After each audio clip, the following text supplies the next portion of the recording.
Hello and welcome back to George Past the Post. This video is going to look at how the recent rerun of the Romanian presidential election might have been different under another voting system.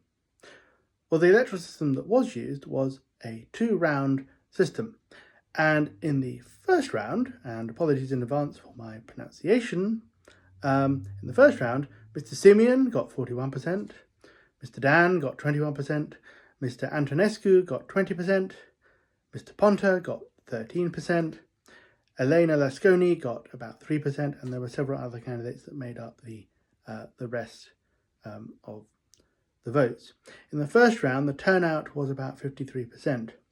In the second round, Mr. Dan won with 53.6%, and Mr. Simeon got 46.4%. I think one of the most significant factors in Dan's victory was the increased turnout. The turnout in the second round was 65%.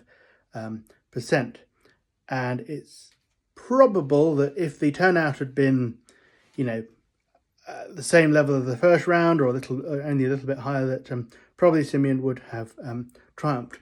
Which leads me to the main point of this video, which is to look at what might have happened if a different voting system had been used. Now, as always with these things, caveats apply. Under different voting systems, people may vote differently. Some candidates may not stand in the first place. There may be more sort of tactical voting. The campaign itself may be different, but it's still worth to explore because I'd like to explore it because this is my video, and I have decided the topic. So given those first round results, given that Simeon got over 40% and the rest of the vote was quite fragmented, I think it's fair to say that had a first past the post system been used, that Simeon would have won. And that's even if you factor in the fact that there may have been fewer candidates.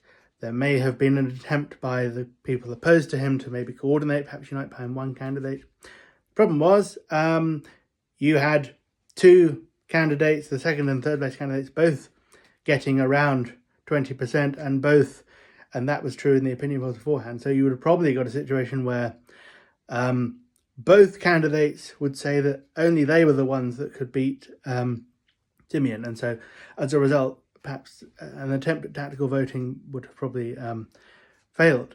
Now, while it's true to say that perhaps the turnout, if you had a system where you just had one round of voting, turnout may have been a bit higher, which could have changed things. But I still think even with a higher turnout and that many candidates, Simeon probably would still have got the most votes.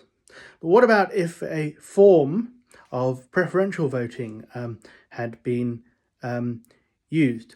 Well, I think this would depend on which version. So the Australian version, or the full preferential voting, where voters have to number every candidate, this is where potentially you could have had either Dan or Antonescu winning, even though Antonescu started in third place, because with full preferential voting, all the votes would be transferred.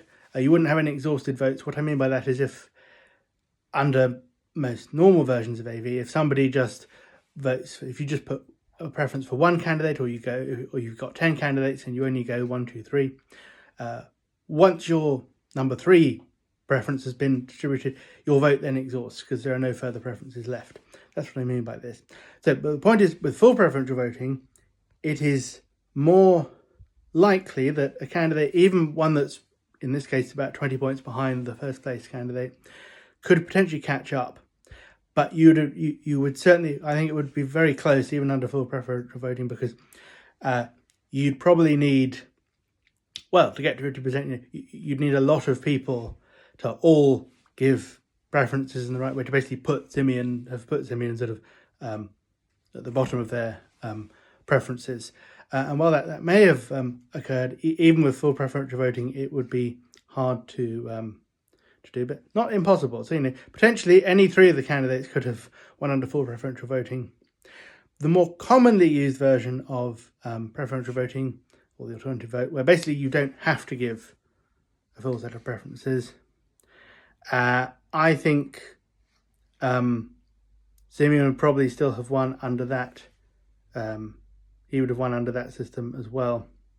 Because in the system where you don't have to give preferences, even if you had a strong encouragement from candidates, even if they all sort of said, we encourage you to, even if Antonescu and Dan both came out and said, we encourage you to use your preferences, put us second or third if you don't want to vote first preference, to try and block Simeon.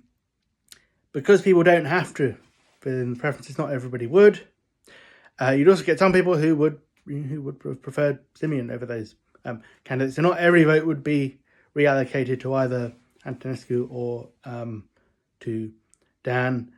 And of course, when you're starting at a point where, on first preferences in this scenario, Simeon's 20 points ahead, it's much harder to catch up. You'd need a very tight exchange of preferences, and you'd need, and obviously the more candidates you have, and if you don't have to fill in preferences, people won't. People might think, oh, I'll just vote for one candidate. I'm just going to vote for the one candidate that I want. I think a similar story would apply to the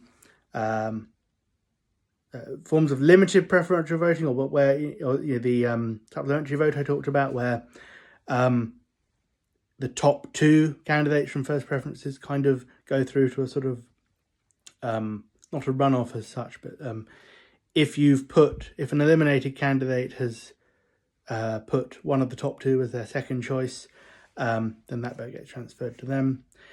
Again, if you're starting off with a 20-point lead, you'd get some people, for example, who put, say, Lasconi as their first choice, and if they then put Antonescu as their second choice, that vote wouldn't, because you couldn't give a third preference, that vote wouldn't then be able to have transferred potentially to Dan. So those votes would go, which again means, you basically need sort of all the people whose candidates have been eliminated to put Dan as their second choice, and of course that wouldn't have happened. So I think I shall leave it there.